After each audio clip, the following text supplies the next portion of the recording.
Bien-aimés dans le Seigneur, Shalom. Que la grâce de Dieu soit avec vous de partout où vous vous trouvez pour suivre notre émission. Le pasteur répond. Nous bénissons donc le Seigneur pour ces moments merveilleux de communion que nous allons passer avec lui au travers cette émission que vous aimez bien. Le pasteur répond. Et aujourd'hui, Dieu nous a fait grâce de nous envoyer son grand serviteur en la personne de David Jean-Alain Moutamba, qui vient de la France et qui est ici chez nous. Avec lui, nous allons nous entretenir sur les mystères de la prière. Bonjour, pasteur. Bonjour, maman Pascaline. Nous avons la joie de vous recevoir dans notre émission. Le pasteur répond. Vous, quelle est votre impression pour cette émission? C'est la première fois que vous participez, bien sûr. Oui, c'est bien la première fois. On m'en a parlé positivement. Oui. Et donc, j'ai demandé à vous rendre visite. Voilà. Que Dieu soit loué. Vous appelez donc David Jean-Alain Moutamba. Oui. Dites-nous un peu comment vous avez reçu votre appel, pasteur. Oh, déjà, je pourrais corriger une chose. Mon ministère, c'est le ministère prophétique. Les ministères prophétiques. Voilà, je Oui. suis beaucoup plus reconnu en tant que prophète. Et, mais mon appel, quand vous dites l'appel par rapport au ministère, je Tout à suppose fait. bien. Mais j'ai fait mes premiers pas dans le ministère en 95, pour parler, voilà, en 95, ici. C'est ici que j'ai effectué mes premiers pas. J'ai donné ma vie à Christ ici, en 90, pour être précis, le 30 novembre 90. Mon père spirituel est toujours ici à Kinshasa. Et voilà, mes premiers pas, je les ai effectués en 95, ici. Et après, je suis reparti en Europe, où j'ai continué. Mais est-ce que c'était facile? Je m'imagine que vous étiez encore jeune. Et pour un jeune, est-ce que vraiment c'est une chose facile de donner sa vie au Christ? Je pourrais citer Yeshua, le Christ, quand il dit ce qui est impossible aux hommes est possible à Dieu. Pour ma part, l'appel s'est fait, j'allais dire, à un moment crucial de ma vie. J'étais à l'université, en première année de droit, au campus. J'ai fini la première année et j'étais un jeune comme tout le monde, assez impliqué dans la vie du quartier, dans un club. Je venais d'organiser un grand concert avec mes amis de Zaïko à l'époque. Les amis du quartier m'avaient même surnommé à l'époque le baron. Donc j'étais en plein dedans et j'avais senti que c'était quelque chose que j'aimais faire. Vous étiez vraiment dans le monde, comme on le dit. Comme on le dit, oui, comme on le dit. Et je me préparais même à aller plus loin que cela. Mais il y a eu des contretemps, parce que les musiciens que je voulais contacter pour mes prochains concerts n'étaient pas sur place. Donc ce petit laps de temps-là, ce petit contretemps, a été, je pense, suffisant pour le Seigneur. Parce qu'il y a eu des circonstances fâcheuses que nous avons connues au niveau de la famille, qui m'ont emmené quelque part à me réinterroger sur le sens de la vie que je voulais mener. Et voilà, c'est comme ça que j'ai fait ma rencontre avec le Seigneur et depuis, il ne m'a pas lâché. Ah, donc ça, c'était déjà le plan merveilleux de Dieu pour vous. Oui. Merci beaucoup. Aujourd'hui, donc, comme nous l'avions dit, nous allons parler de mystère de la prière. Et là, devant moi, j'ai un livre que vous avez écrit sur les mystères de la prière. Je veux d'abord savoir pourquoi vous avez intitulé ce livre « Les mystères de la prière ». Tout simplement, je l'ai intitulé « Les mystères de la prière » parce que ce livre, en fait, découle d'un séminaire. Et dans mon ministère prophétique, j'enseigne beaucoup sur les mystères, sur les secrets. Sur les secrets, oui. Ouais. Parce que pour moi, j'entends le ministère prophétique comme un ministère de la parole, d'abord. C'est-à-dire, c'est le prophète. La Bible dit que Dieu ne fait rien à moins d'avoir révélé son secret à son serviteur, le prophète. Et le secret de Dieu, l'apôtre Paul nous dit que c'est Christ, qui est le mystère de Dieu dans lequel sont cachés tous les trésors de la connaissance et de la sagesse. Donc j'ai commencé à enseigner j'enseigne sur pas mal de choses que je pourrais résumer sous le vocable les mystères du royaume. Et parmi eux, j'en ai décelé les mystères de la prière. Parce que beaucoup de gens prient. Tout à fait. Dans un pays comme le nôtre, au Congo, tout le monde prie. Tout le monde prie. Et si tu ne pries pas, entre guillemets, tu es suspect. Voilà, comme on dit. Donc, il faut prier. Il faut prier. Voilà. Oui. Maintenant, la question est de savoir pourquoi, je me suis posé ces questions-là, pourquoi est-ce que les gens prient autant, les gens jeûnent autant, mais les résultats sont minimes. Les gens vont te dire, il y a même des chansons maintenant même qui sortent. Voilà, je pense par exemple à Clovis Mako là, qui dans une de ses chansons il dit na gêné na lembi. Voilà, donc voilà, oui. Voilà. Qu'est-ce que je dois encore faire? Offrande ni na salité. Donc voilà, les gens se disent mais l'exaucement de la prière, mais oui. Pourquoi? Normalement ça devrait être simple d'après les écrits, mais pourquoi est-ce que dans la réalité ça ne l'est pas? Et c'est de là que viennent les mystères. Parce qu'en réalité, c'est un voile, il y a un secret. Il y a des choses qu'on devrait savoir en fait. Mais le problème, c'est que celui qui prie n'est pas au courant de ça. Il ne sait pas quelles sont les règles internes à ce système-là. C'est comme quand vous voulez aller dans une administration. Si vous ne savez pas comment ça se passe là-bas dedans, vous allez errer. Et c'est la même chose avec la prière. Donc il y a des règles qu'il faut appliquer pour que la prière soit exaucée. Il faut comprendre le mécanisme. Et vous avez parlé de tout cela dans ces livres. Tout cela, le mystère de la prière. Du moins certaines choses que Dieu m'a révélées, que j'explique là-dedans. Est-ce qu'on peut comprendre d'abord prier, c'est quoi? Prier, c'est simplement s'adresser. Ça, je fais la définition commune. C'est s'adresser à un être supérieur. C'est invoquer un être supérieur à soi, c'est l'appeler à son secours, c'est lui demander de l'aide, parce que soi-même, on ne peut pas le faire.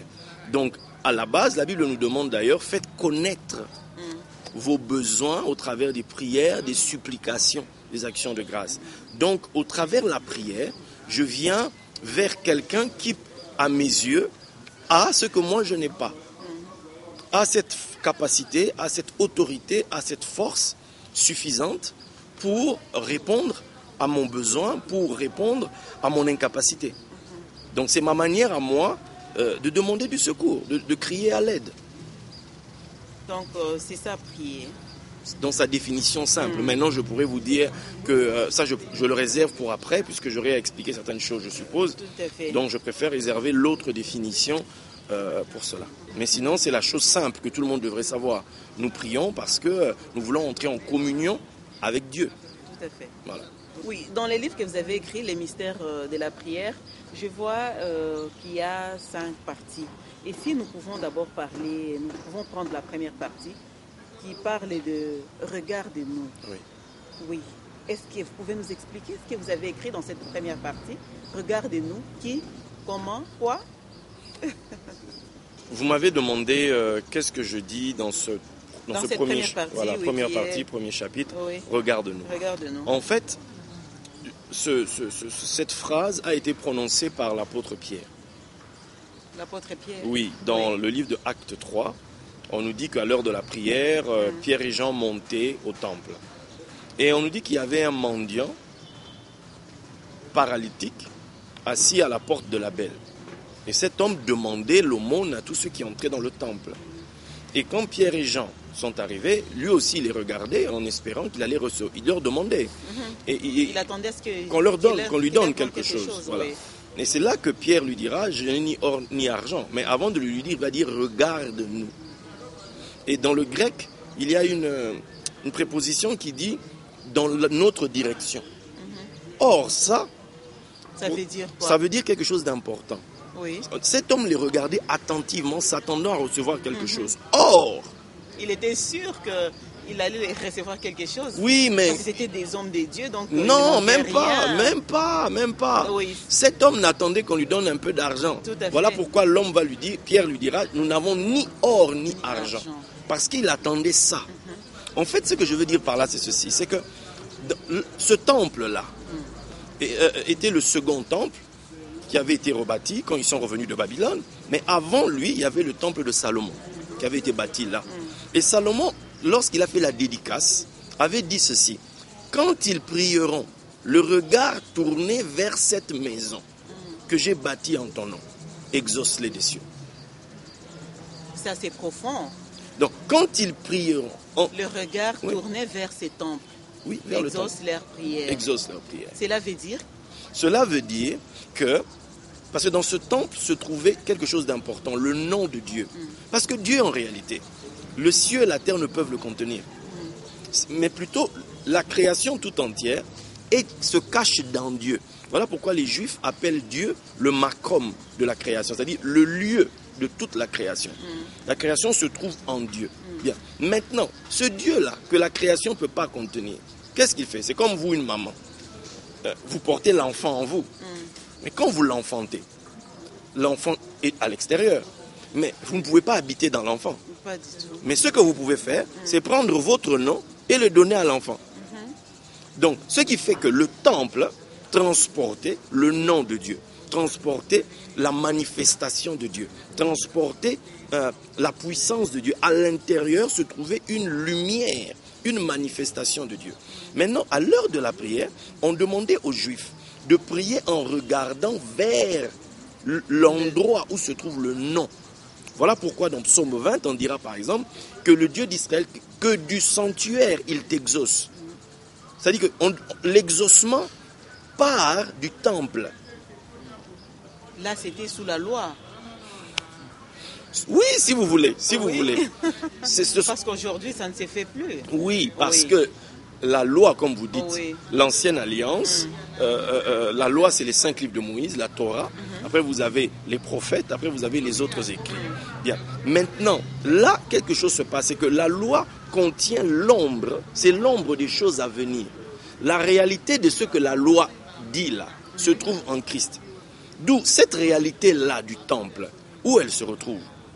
Jésus dira, détruisez ce temple et je le rebâtirai en 3 jours. Et les apôtres vont comprendre qu'il leur parlait de son corps. Et Paul, plus tard, dira, ne savez-vous pas que votre corps est le temple du Saint-Esprit? Voilà pourquoi vous verrez, par exemple, que quand Jésus passait, des gens le suppliaient qu'il puisse seulement toucher son corps. Juste toucher son corps. Parce qu'une force sortait de lui.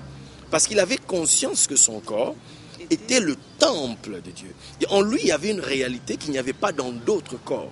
Ce n'était pas tous les corps qu'on touchait. D'où maintenant, cet homme qui était assis à la porte du temple, Pierre aurait pu lui dire, regarde vers le temple. Continue de regarder vers le temple. Mais il était là depuis des années. On dit qu'il avait environ 40 ans. Devant ce temple-là. C'est-à-dire que c'est quelqu'un, 40 ans durant, il était mendiant, il était boiteux. C'est-à-dire qu'il était toujours là, sa vie n'avançait pas. Parce que le nom qui devait changer son histoire, la manifestation de Dieu qui devait changer son histoire, n'était pas dans le temple. Elle était dans un groupe de personnes qui avaient cru en Jésus. D'où Pierre dira, dans le nom de Jésus-Christ, dans le nom de Yeshua, dans le nom de Dieu qui sauve, dans le nom de l'unique sauveur que toutes les nations, en qui toutes les nations doivent croire, reçoit. Et cet homme, on dit que quand Pierre l'a touché, ses jambes devinrent fermes. Pourquoi? Parce que la force, la même force qui sortait de Jésus et qui touchait les gens, était maintenant dans Pierre, dans Jean, dans ce groupe apostolique. Et cette même chose a été communiquée dans cet homme. Et il s'est relevé. Mais la première chose, la première loi, il faut que tu aies... Regarde, quand vous devez envoyer un courrier sur Internet, qu'est-ce que vous demandez à la personne? Votre adresse email. L'adresse email. Sinon, vous allez envoyer n'importe où. Donc, dans la prière, la première règle, où regardez-vous? On retrouve ça dans les religions. Les musulmans regardent dans la direction du lever du soleil, dans la direction de la Mecque. Vous allez voir que les premiers chrétiens priaient en direction de l'Est. Les Juifs prient en direction de Jérusalem. Mais ça, ce sont des lois que nous retrouvons dans les religions. Mais la réalité de cette loi, c'est quoi? La réalité de cette loi se retrouve en Christ. Nous devons tourner nos regards dans une direction. D'où, par exemple, quand Dieu donne son nom à Moïse, il dira, voici mon nom, je suis l'Éternel, le Dieu d'Abraham, d'Isaac, de Jacob. Mais Abraham, Isaac et Jacob sont des gens que les gens ont vus. Tout à fait. Donc c'était les temples en fait, d'où Dieu se révélait. D'où par exemple Élisée pouvait dire, où est l'Éternel, le Dieu d'Élie? Donc c'est là, c'est là qu'il regarde. Donc nous aujourd'hui nous devons pouvoir savoir, donc où est-ce qu'on regarde? Où est notre adresse? C'est-à-dire quand je prie là, dans ma tête là, je cible où? C'est ça. Est-ce qu'on doit avoir une certaine direction? On doit avoir une direction, c'est prioritaire. Ah, et c'est là maintenant la grande question. Jésus nous dira dans Jean 4, où il a cette conversation avec la Samaritaine. J'ai même cette impression que je parle avec la Samaritaine dans ce temps moderne. Qu'est-ce qui s'est passé? Il s'est passé que quand la Samaritaine a compris qui était en face d'elle, elle va poser une question. Elle dit, mais vous dites qu'il faut aller prier à Jérusalem. Mais nous aussi, on dit qu'il faut prier sur cette montagne. Finalement, on fait quoi? Jésus dira, l'heure vient et elle est déjà venue, où on n'ira ni sur cette montagne-là, ni même à Jérusalem. Mais le Père, parce que le Père recherche des vrais adorateurs, ceux qui l'adoreront en esprit et en vérité. En fait, derrière ce texte se cache un problème de lieu d'adoration, de lieu vers lequel nos prières se dirigent. En réalité, je dois prier en regardant là où l'esprit de vérité se manifeste. Et c'est où? Ah maman, maintenant ça, je sais pas à moi de vous déterminer où est l'esprit de vérité dans quelqu'un. C'est à vous de savoir discerner maintenant autour de vous, au milieu de toute cette multitude d'hommes de Dieu qui peuvent être là. À vous de savoir avoir l'oreille pour discerner qui est l'homme qui a l'esprit de vérité. La vérité, c'est la parole de Dieu. Tout à fait. Sanctifie-les par ta vérité. Ta parole est la vérité. C'est hyper important. Ça, c'est la priorité. Maintenant, si on pousse encore plus loin, en hébreu, la vérité se dit émet. Et émet cache quelque chose à l'intérieur. Il y a 3 lettres. La première, qui est le aleph, la deuxième, qui est le M, le même, et la troisième, qui est le tav, la dernière. Donc, en fait, on retrouve, c'est l'équivalent de l'alpha et l'oméga. On retrouve les deux là. Donc, la première lettre de l'alphabet hébraïque et la dernière. Donc, mais au milieu, il y a le même. Même, c'est la lettre qui nous parle de l'eau. Or, la Bible nous dit quoi? La Bible nous dit que l'eau, là, c'est comme le miroir. C'est la parole dans laquelle on se regarde. Or, quand je regarde dans l'eau, qu'est-ce que je cherche à vous? Qu'est-ce que vous voyez? C'est mon reflet. Vous allez voir votre reflet. Amen. La vérité de Dieu vous emmène dans votre marche avec le Seigneur à découvrir votre reflet divin, à découvrir la nature divine en vous, Christ en vous. C'est ça le but de Dieu. Mais si la parole que vous entendez vous garde dans un esclavage religieux, ce n'est pas la vérité, parce que ça ne vous affranchira jamais. Vous resterez toujours sous la coupe de différents maîtres. Or, le but de Dieu, c'est que vous êtes enseigné à un moment donné, mais le but de l'enseignement est de vous emmener, vous, à être complètement libre. Mais ce n'est pas facile de se rendre compte qu'on est sous l'esclavage. Mais oui. Oui. Mais savez-vous... On doit avoir une certaine grâce pour les découvrir. Oui. Oui. Mais toute personne commence en tant qu'enfant. La vie spirituelle commence même comme ça. La Bible dit que à tous ceux qui l'ont reçu donne le pouvoir de devenir enfants de Dieu. Nous naissons. Nous naissons. Le bébé que vous avez mis au monde n'a pas commencé à vous dire « Maman, je veux ça, je veux ça, je veux ça, je veux ça ». Non. Quand il avait faim, vous prenez votre sein, vous le mettez dans la bouche. C'est tout. Et il se contentait de ça. Mais plus il va grandir, plus il va commencer... On dit à un moment donné, il sera même sevré. Il y a le sevrage. Donc l'enfant rejette le lait. Il veut plus de ça. Voilà, il veut plus. Voilà. Ça arrive, je pense, avec le temps. Dans la société juive, c'était reparti comme ceci. L'enfant restait avec sa mère jusqu'à l'âge de 3 ans. On faisait son sevrage. Mais il restait encore jusqu'à l'âge de 5 ans avec les femmes. Vous savez, l'amour maternel, tout ça, la vie est douce quand c'est comme ça. On ne se pose pas trop de questions. Mais à partir de l'âge de 5 ans jusqu'à l'âge de 8 ans, non, de 8 ans, de 13 ans, pour les garçons, il est sous la coupe de son père. Son père le prend en charge et commence à l'instruire par rapport à la Torah, par rapport à l'écriture, etc. Là, on n'est plus dans l'amour de maman. Maintenant, on est sous la coupe de papa. Papa veut faire de toi un homme, t'emmener jusqu'à ta bar mitzvah. C'est-à-dire le moment où on va te présenter comme un fils du commandement, où tu deviens responsable dans la société. Mais c'est un processus. C'est un processus. Bien entendu. Passons au deuxième chapitre qui parle du pouvoir des jugés. Qu'est-ce que cela veut dire? Le pouvoir de juger, comme vous le dites si bien, on le retrouve dans le livre de Jean 5. Jean 5? Oui, où Jésus parle où il dit par exemple que le Père ne juge de rien, mais il a remis tout jugement au Fils. Il dit voilà, il lui a donné le pouvoir de juger parce qu'il est fils de l'homme. Bien. Et plus loin, dans le livre de, plutôt on dira, dans le livre de Luc, dans Luc 18, si je ne me trompe pas, il est question là-bas de Jésus nous parlant de la prière. Pour nous montrer qu'il faut toujours prier, ne pas se relâcher, Jésus leur fit une parabole. Et dans cette parabole, il va nous parler que dans une ville, il y avait un juge inique. C'est-à-dire un juge qui ne s'occupait pas de la loi. Il faisait les choses comme il veut. Il allait à l'encontre des préceptes de la loi.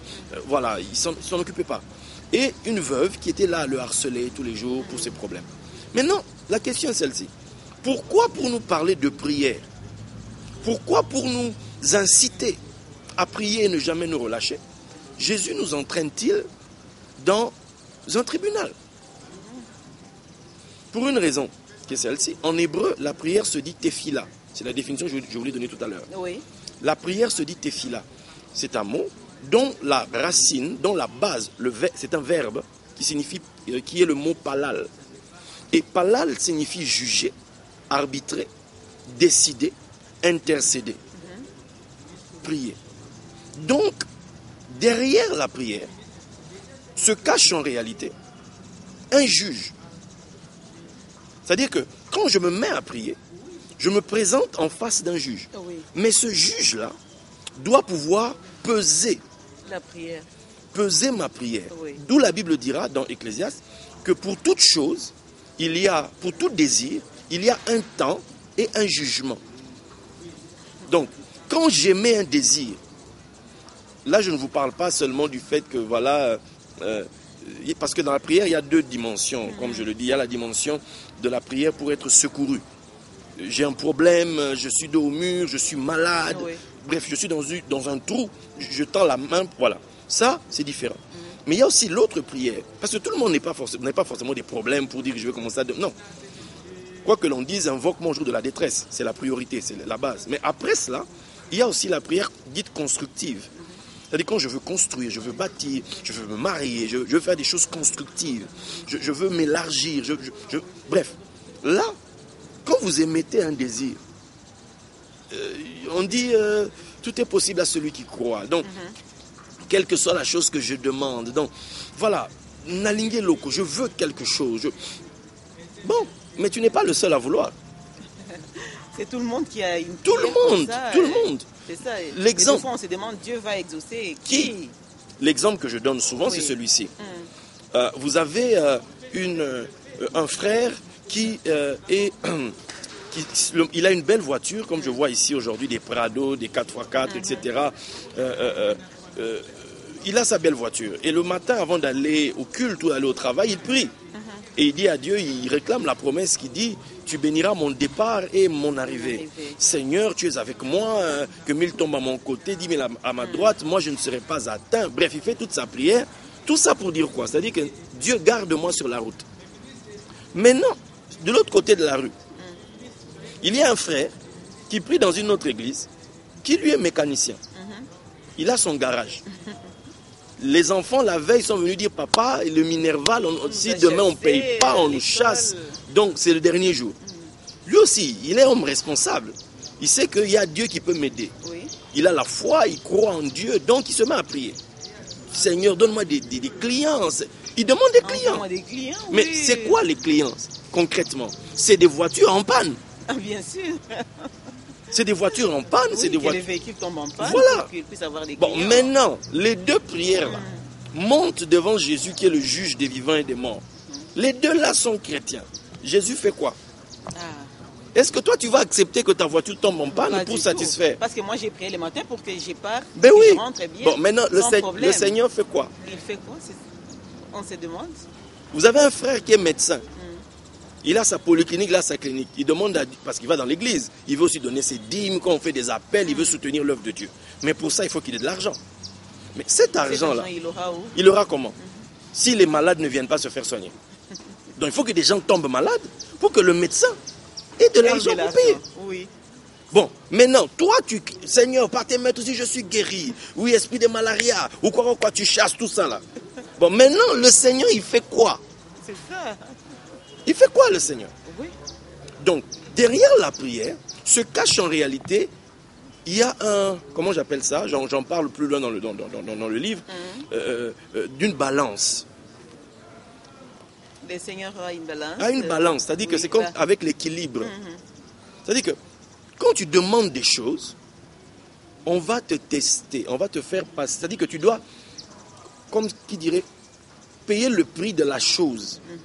Montrer que tu veux vraiment. Je vais donner l'exemple. Le bruit monte au ciel, monte dans la présence de Dieu, comme quoi Sodome et Gomorrhe, ils font n'importe quoi. Vraiment, c'est plus possible. Oui. Ça, on nous dit quoi?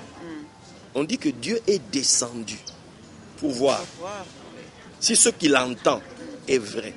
Ça, c'est le principe numéro 1 dans l'exaucement de la prière. Quand tu commences à faire du bruit et que ton bruit est entendu dans la salle du trône, avant qu'on te donne, Dieu descend d'abord. On va d'abord t'envoyer quelqu'un pour voir. D'où il y avait 2 anges. Si vous voyez dans le texte, ils sont venus à 3, ils sont chez Abraham. Mais les 2 partent et un reste avec Abraham. Et quand il parle avec Abraham, Abraham lui dira, mais celui qui est le juge de toute la terre, ne pratiquerait-il pas la justice? Donc nous sommes en présence du juge. Mais il a envoyé 2. Un, c'est pour frapper. L'autre, c'est pour secourir. C'est-à-dire que pour voir. Est-ce que si ce qu'on m'a dit c'est vrai, bêta. Si on a dit, si c'est que vous voyez que c'est faux, sauvez. D'où il y en a, ils vont sauver Lot. Ils vont le faire sortir. Oui, lui et sa famille. Voilà. Donc, le pouvoir de juger, c'est la capacité de décider lorsque les prières montent. D'où il y a des gens qu'on appelle des juges qui sont établis dans la maison de Dieu. Dieu, avant qu'une chose se décante dans ta vie, c'est toi qui pries dans ton secret. Personne n'est avec toi. Mais c'est toi qui veux un exaucement. Donc on va t'envoyer quelqu'un. Maintenant, si toi, tu es, comme on dit, dans le flou, dans le vague, tu n'as pas su comprendre, Fimborolia. C'est-à-dire tu n'auras pas la chose que tu veux. Exemple, Jésus débarque. Les enfants d'Israël priaient. On veut que les choses changent. Les Romains, les ceci, les cela. Mais que dit Jésus quand il vient à Jérusalem? Il dit, oh, Jérusalem, Jérusalem. Si toi aussi tu connaissais les choses qui appartiennent à ta paix, mais maintenant elles sont voilées devant tes yeux. Conséquence de ça, viendra les jours où tes murs seront assaillis par des adversaires. Ils entreront, ils détruiront la ville et rien ne restera. Pourquoi? Parce qu'ils n'ont pas su reconnaître la personne qu'on leur a envoyée pour les peser. Il faut, quand tu fais des prières, attention, Dieu entend. Mais Dieu va t'envoyer quelqu'un. Pour venir te juger. On va te peser. Regarder tes actes. Voilà, on va peser. C'est pas comment est ta vie. C'est même pas ta vie. Oui. C'est est-ce que tu veux la chose que tu as demandé. Tu nous déranges ici pour telle chose, mais est-ce que tu es prêt à l'échange? Parce que le juge, il y a la balance. Oui. Il y a 2 plateaux. Toi, tu fais du bruit ici. Ok, maintenant on vient te voir pour dire, tu veux ça, il faut ça. Est-ce que tu seras prêt? C'est ça. Mais alors pourquoi quand nous prions, des fois nous avons l'impression que nos prières ne sont pas exaucées? Cette impression, je peux vous rassurer, est partagée par beaucoup de personnes. Pour quelle raison? Déjà, parce que c'est d'ailleurs l'une des raisons, l'une des causes de ce livre. C'est pour remédier à cela. J'en parle dans le livre. Dans le livre. Oui. Parce qu'en réalité, j'ai constaté ceci. Vous voyez ce principe du juge? Le principe du juge, en fait, nous retrouvons ça déjà dans l'Ancien Testament. Moïse Jéthro lui avait conseillé, pour ne pas trop se fatiguer, de décentraliser un peu. D'où il va mettre des chefs de 1000, je fais en ordre décroissant, 100, des chefs de 100, des chefs de 50 et des chefs de 10. Et chacun d'eux avait la capacité de traiter des cas, des plus compliqués au plus simples, des plus simples au plus compliqués. Tout dépend dans quelle position on se trouve. Donc un chef de 10 traitait des cas simples en apparence. Un chef de 50, un peu plus élaboré. Un chef de 100, plus poussé encore. Et un chef de 1000, c'était les colonnes de la nation. Donc, ce sont ceux-là qui décident par rapport à la lumière qui est en eux, par rapport à la connaissance qui est en eux. Ce sont eux, quand tu viens avec un cas, vraiment j'ai des problèmes, tu ne vois pas Dieu. Tu ne vois pas Dieu. Mais, tiens, l'exemple qui me vient à l'esprit maintenant, Corneille. Corneille priait. Corneille a prié. On dit que tes aumônes, tes prières sont montées devant Dieu. Il s'en est souvenu. Le terme là-dedans signifie que c'est devenu un monument. Devant Dieu. Attends, imagine-toi, tu as des besoins, tu as des problèmes. Oui. Il faut d'abord que, et comme un monument, tu imagines, tu commences à construire une maison. Il faut d'abord que la maison là devienne je ne sais pas comment pour que maintenant on s'en occupe. Regarde maintenant quand ça devient monument, c'est-à-dire que même Dieu lui-même, il est obligé, il faut qu'il fasse quelque chose. Mais quand Dieu fait, regarde ce qu'il fait. Il envoie un ange. Mais que vient dire l'ange? L'ange dit à Corneille, écoute, Dieu s'est souvenu. Maintenant il te dit ceci, fais venir Pierre. Il est à tel endroit, amène-le ici. Ça veut dire quoi? Ça veut dire que toi tu cries à Dieu, mais sache que l'exaucement va venir par des hommes qui sont sur terre. Et c'est là où il y a le problème. Parce que Corneille était déjà un chef de 100. Centurion. Il dirigeait 100 hommes. C'est l'image d'un juge de 100. Mais lui-même avait des cas impossibles, des choses qu'il n'arrivait pas à régler. Il lui a fallu un Pierre, qui était plutôt un chef de 1000, qui est entré chez lui pour résoudre la situation. Donc, le problème maintenant que je dis, c'est celui-ci. Moi, j'ai fait l'expérience, moi. C'est-à-dire que, quand c'était des choses simples, un homme de Dieu qui arrive, tu le bénis, tout ça, ça marche. Mais quand c'était devenu compliqué, qu'il a fallu bouger des montagnes, j'ai vu que ma prière a fait 3 pays. Comment ça? C'est-à-dire que je traitais avec un homme de Dieu d'un pays. Un jour en vision, je le servais par mes dons, mes offrandes. Vous savez comment cela se passe. Et un jour, je vois l'Esprit de Dieu en lui me dire, ce que toi tu cherches, moi je n'ai pas ça.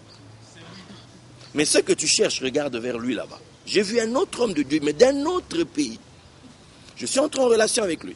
J'ai commencé à le servir aussi, parce que je veux que mon problème se règle. Je me bats, je veux m'en sortir. Et un jour, je le vois, lui, me prendre par la main, en esprit, et m'emmener à un autre endroit, où il y avait un autre homme de Dieu, cette fois-ci assis sur un trône. Or, qui dit trône, dit pouvoir de juger. Parce que c'est le lieu établi pour la justice. C'est quand j'ai traité avec cet homme-là, j'ai commencé à le servir. Quand il appelle, il écrit pour envoyer offrande, j'envoie des offrandes. Quand il demande si je fais, je me battais pour ça. Jusqu'au jour où je l'ai servi, il est venu dans la ville de Lyon. J'ai organisé sa croisade, etc. Quand il est parti, l'année qui a suivi, mon problème a été résolu. Mais avant ça, c'est passé de pays en pays. Ah bon? Pour trouver l'homme qui avait la signature, qui était au niveau du problème. Vous savez qu'il y a des problèmes difficiles. Élie a dit à Élisée, demande-moi ce que tu veux maintenant. Il lui dit, je veux la double portion. Élie lui-même a dit, ce que tu demandes là, c'est difficile. C'est difficile. C'est difficile pour Élie ou pour Dieu? Non, pour Élie. Parce que Dieu, tout lui est possible. Mais le problème, c'est que Dieu est quelque part enfermé par les hommes, par la révélation, le jugement que transporte un homme. Amen. Dieu passe par ça. Si cet homme-là, son jugement n'est pas aiguisé, son jugement n'est pas profond, il n'a pas la révélation, il n'a pas pris le temps d'étudier, d'apprendre ces choses, tu vas tuer les gens. Toi, tu es une maman. Tu vas avec ton mari, vous devez partir, voilà, tu dois enfanter. Tu arrives là-bas, maintenant tu vois le médecin, tu regardes, tu dis, papa, pardon, Yarana. Ozamonganga. Tu as étudié où? Parce que ta façon. C'est ça. Vous voyez un peu le problème. Là, on n'a pas confiance. Mais c'est là où je dis, je dis aux gens, payez le prix qu'il faut pour être véritablement ce que vous dites que vous êtes. Parce que quand quelqu'un est malade, il ne va pas se poser la question de savoir si le médecin ici a triché à l'université, s'il a acheté son diplôme. Non, lui, il sait qu'il est médecin, c'est mon ganga, c'est le médecin. Le pharmacien, quand il me donne les médicaments, je veux être sûr que ce gars-là est réellement pharmacien, à moins qu'il ne me donne pas un poison. Vous voyez ce que je veux dire? C'est la même chose en réalité. Mais on nous dit quand nous prions, nous devrions avoir la foi. Oui. Qu'est-ce que vous en dites? Je vais vous dire ceci. Je fais la différence entre la foi et l'espérance. C'est deux choses différentes. C'est deux choses différentes, oui. Quand j'espère quelque chose, je suis dans la phase de persévérance. On dit que Abraham espérant contre toute espérance. C'est-à-dire que quand j'espère, ce n'est pas encore la foi. quand j'espère, je ne vois pas la chose. La chose n'est pas là. Mais on espère. On espère que ça va se faire. C'est pour ça qu'on prie. D'où on dit que notre espérance n'a point été anéantie. On persévère, on croit, etc. Quand je dis on croit là, ce n'est pas le croire de la foi. Parce que c'est deux choses différentes. Là, nous sommes rien que dans j'espère. J'espère que Dieu va faire. J'espère, je prie, j'espère que Dieu m'écoute, que Dieu regarde ma situation. Quand j'espère, je ne vois pas encore la chose pour laquelle j'espère. Mais quand la foi vient, la foi est visible. Là, on voit déjà c'est qu'on tu vois la chose. Gagner, c'est qu'on va je vais donner un exemple. Oui. Une femme qui est enceinte.